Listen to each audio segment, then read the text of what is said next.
እኔ ማለት ያጎት ሽሊ ተሸፈኝ ምናምን ስትል ገርሞኝ ነው እንዴ? ወንድሙ አይደል እንዴ? ስጋዋ ለምንድን ነው የምትሸፈነው? እሺ ጥሩ። ያጎት ልጅ ማግባት ይቻላል አይቻልም? ያጎት ልጅ ማግባት ይቻላል አይቻልም? መልሽ። በኢትዮጵያ አረባ ግን የሳኡዲ አይ ቲንክ አለ አይቻልም። እንደ መጽሐፍ ቅዱስ ይቻላል። ላሳየሽ። ያጎት ልጅ ማግባት ይቻላል። እግዚአብሔር ያጎት ልጅ አግቡ ብሏል። ላሳየሽ። ቀርቷል። የቱ ጋር የቀረ? የለም እኛ አሁን በኦሪቱ ዘመን አይደለም ያለን፣ ሐዲስ ኪዳን ላይ ነን። ማስረጃዎች እና አሳየኝ እንደቀረ። የቱ ጋር ነው የቀረው? ነይ ትልቁ ላይ ነሽ። አውጪ እስኪ ከሐዲስ ኪዳን አንተ መጀመሪያ አሳየኝ። የት ጋ ነው ያጎት ያክስት ልጅ የሚጋቡት? እኔ የለም ቀርቷል ብያለሁ በፊት በኦሪቶች በቀረሰይና የለም አሁን የቱ ጋር አይደለም። እኛ ክርስቲያኖች ቀርቶ እናንተ ራሱ እኮ በኢትዮጵያ ምድር አትጋቡ፣ አይቻልም። እንደዚህ ወንጀል ነው እና እኛን ቀርቷል ብለሻል። የቀረበትን አንዲት ማስረጃ ያሳይ። ያማ የለም በሐዲስ ኪዳን የለም። ድሮ ነበር አሁን ቀርቷል። ጀምር በአዲስ ኪዳን ምን አይነት ሴት ማግባት እንደሚፈቀድ እስኪ ንገሪኝ። እሺ ችግር የለውም እሱን ልለፈው። ያለ ምን አይነት ሴት ማግባት ይፈቀዳል በአዲስ ኪዳን? ዘመድን አታገባው፣ ዘመድን አታገባው። ማግባት የሚፈቀዱ ሴቶችን አንድ ሴት አሳይኝ በአዲስ ኪዳን ነው ያውጭ መጽሐፍሽ። ምን አይነት ሴት ላግባ ቢል አንድ ክርስቲያን ምን አይነት ሴትን ማግባት ይፈቀድለታል በአዲስ ኪዳን? አንዲት ሴት ምን አይነት ሴት ያግባ እስኪ አሳይ። ከሰባት ቤት በላይ ከሰባት ቤት በላይ ከዛ ወደዚህ ዘመር ነው፣ በቃ ስጋ ነው፣ አይቻልም። ወንድሟ ነው። ማስረጃ የለም የምትለው እኮ አለ የምትለው እኮ አንተ ነህ። እኔ ደግሞ የለም እንደዚህ አይነት ነገር የለም እያልኩ ነው። አለ ብለሃል። እስኪ አውጣ አንተ መጀመሪያ ምን አይነት ሴት ማግባት እንደሚፈቀድ የጠየቅኩሽ። ከሰባት ቤት በላይ አልሽ። የቱ ጋር ነው እንደሱ? ከሰባት ቤት በላይ የቱ ጋር?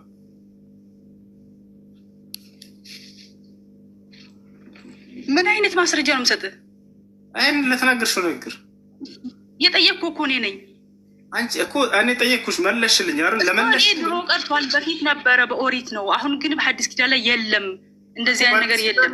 ከሰባት ቤት በላይ ነው የምታገባው። ምን አይነት ሴት ነው በአዲስ ኪዳን ማግባት የሚፈቀደው? አንድ ክርስቲያን ለአግባቢ ምን አይነት ሴት ይፈቀዳል፣ ምን አይነት ሴት አይፈቀድም የሚለው ህግ አለው አዲስ ኪዳን ላይ። ባጭሩ ያ ህግ የለውም አዲስ ኪዳን ባዶ ነው። ከሰባት አንዲት ህግ ካለ አሳይ አንቺ እንዴ ቆይ ለአንተ ያ ማጣ አይ ተውክሻል።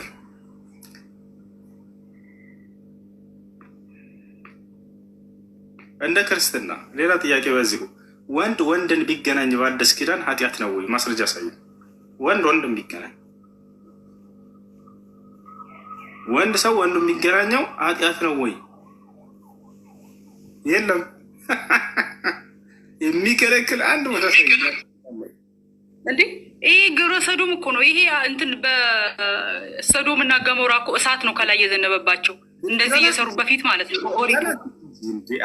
አሁን ግን የለም። አዲስ ኪዳን ላይ አለ ወይ ይሄ የተከለከለበት ህግ አለው ወይ? አዲስ ኪዳን ታዲያ ኪዳን ይፈቀዳል የሚል አለ አይተሃል? የለውም ኢየሱስ የለውም። እሺ ግብረ ሰዶም የሰራ ሰው ኃጢአት ነው የሚል አዲስ ኪዳን ላይ አለ ወይ? ይሄ ነገር ኃጢአት ነው የሚለውን እኔም አንቺም እንቀበላለን። ኃጢአት ነው ብሎ አለ ወይ አዲስ ኪዳን ላይ? ይሄንን ግንኙነት የለም።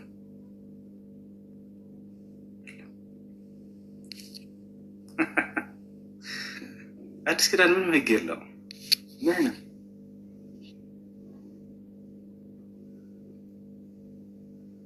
ያለ ብሉይ ኪዳን መቆም አይችልም አዲስ ኪዳን። ነገር ግን ተሽሯል ትላላችሁ። የቱ ጋር አንዲት ህግ አለው ወይ? አዲስ ኪዳን የለውም። ወፍ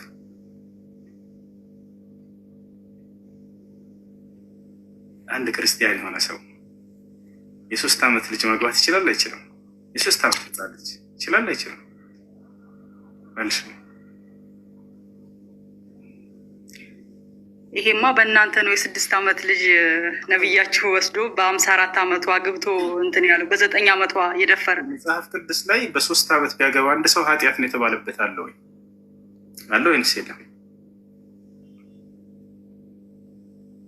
አለ። ምን ሲሆን ሲጀመር እንደዚህ አይነት ነገር ይሰፍራል እዚህ ውስጥ ስለዚህ የለውም ህግ የለውም እያልኩሽ እኮ ነው። ይኸውልሽ በትልቅ ሰው አስቢና እንዴት ነው የለውም አዲስ ኪዳን አንዲት ህግ አለው ስለ ጋብቻ ካልሽ አሳይን፣ ችግር የለውም። ስለዚህ ክርስቲያኖች መተው እስልምናን ስለ ጋብቻ የመክሰስ ሞራል የላቸው ለማለት ፈልጌ ነው። ባጭሩ ምንም ልታመጫ ትችይም ለጠየቁሽ ጥያቄዎች ማለት ነው። ግብረ ሰዶም ኃጢአት መሆኑ ተነግሯል አዲስ ኪዳን ላይ፣ ልታመጫ ትችላለሽ? ኃጢአት ባይሆኑ ከሰማይ እሳት አዝንቦ ያጠፋቸው የቱ ጋር ብሉይ ኪዳን ወይስ አዲስ ኪዳን? የተሻረው መጽሐፍ ላይ ነው አልተሻረም? አሁን ይሄ ነው። እሺ ለማንኛውም ስንት አምላክ ነው ያለው?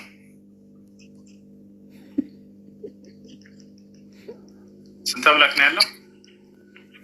አንድ አምላክ አለን። የአንድ አምላክ አንድ። በጣም ጥሩ። የአንድ አምላክ ተሰቅሏል አልተሰቀለም?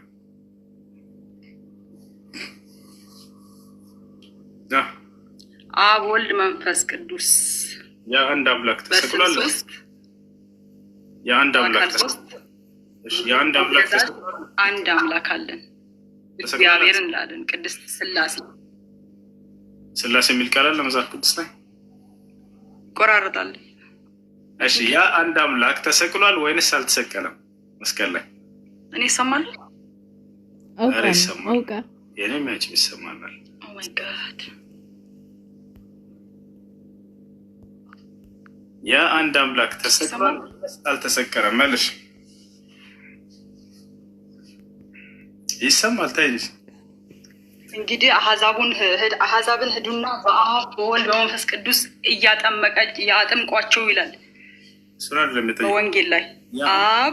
በአብ በወልድ በመንፈስ ቅዱስ እያጠመቀቻቸው ወንጌልን ለዓለም ስበኩ አጥምቋቸው አሕዛብን ይላል። እሺ ያ አንድ አምላክ ተሰቅሏል ወይንስ አልተሰቀለም?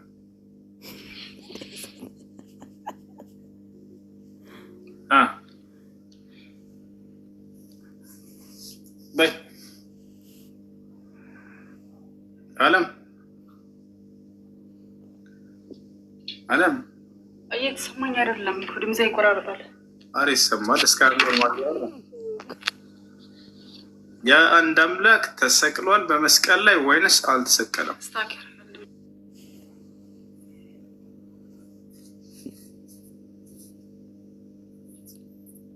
ወልድ አካል መጥቶ በአባቱ ፍቃድ በመንፈስ ቅዱስ ፍቃድ በሱ ፍቃድ ተሰቅሎ አድኖናል። ሞቶ በሶስተኛው ቀን ተነስቶ አርጓል። ዳግመኛም ለፍርድ ይመጣል። ያ አንድ አምላክ ተሰቅሏል ወይንስ አልተሰቀለም? ይሄን ዓለም በመፍጠር አንድ አምላክ ነው ያለው አልሽኝ አይደለ? የአንድ አምላክ ተሰቅሏል ወይንስ አልተሰቀለም?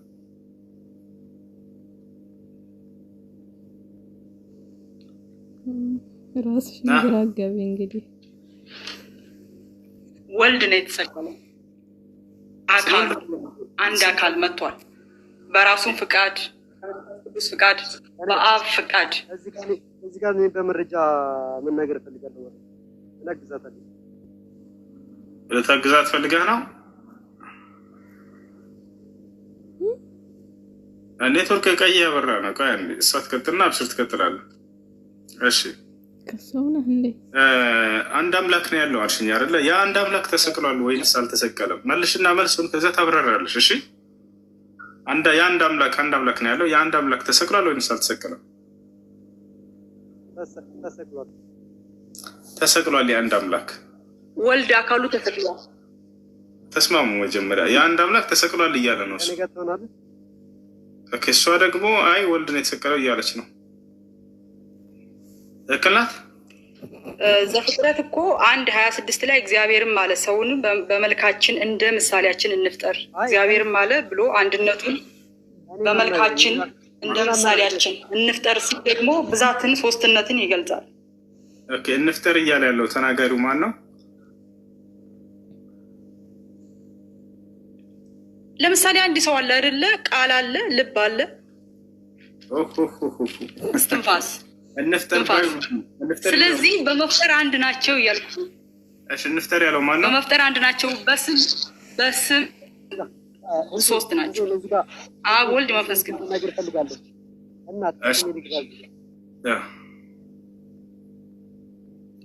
ቀጥልሽ።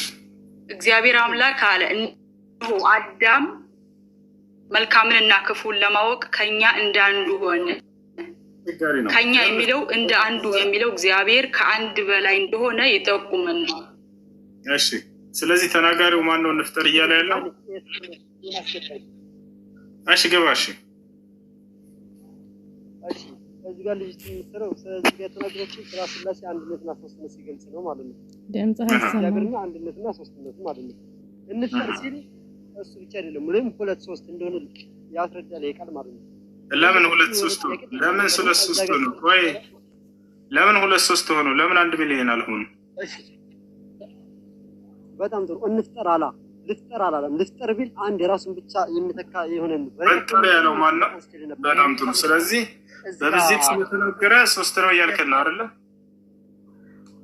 እዚህ ጋር ተመሳሳይ ቃል እንደውም በቁርአን ጥቅስ ጠቅሼ ነበርና እዛ ጊዜ ሸራ ቆይ ድምጽ አይሰማም። ሌላም ልጨምርልህ ከኦሪቱ ተረጋጊ። እሺ ቀጥልሽ ና ከኔ ጋር ነህ?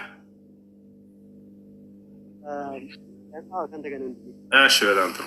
እንደውም የዚህ ተመሳሳይ ቃል እንፍጠር ሲል ቆይ አንዴ ቁርአንን ፍታ። ተረጋጋ። ቆይ ቁርአን አንድ አምላክ ነው ያለው። የአንድ አምላክ ራስ ብቻ ነው ፈጣሪ።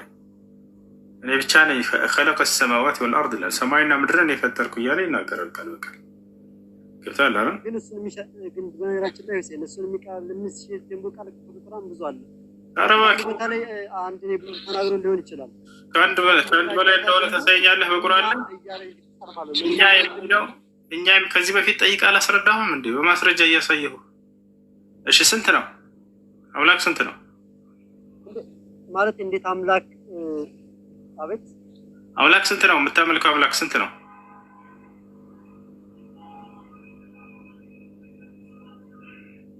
ያ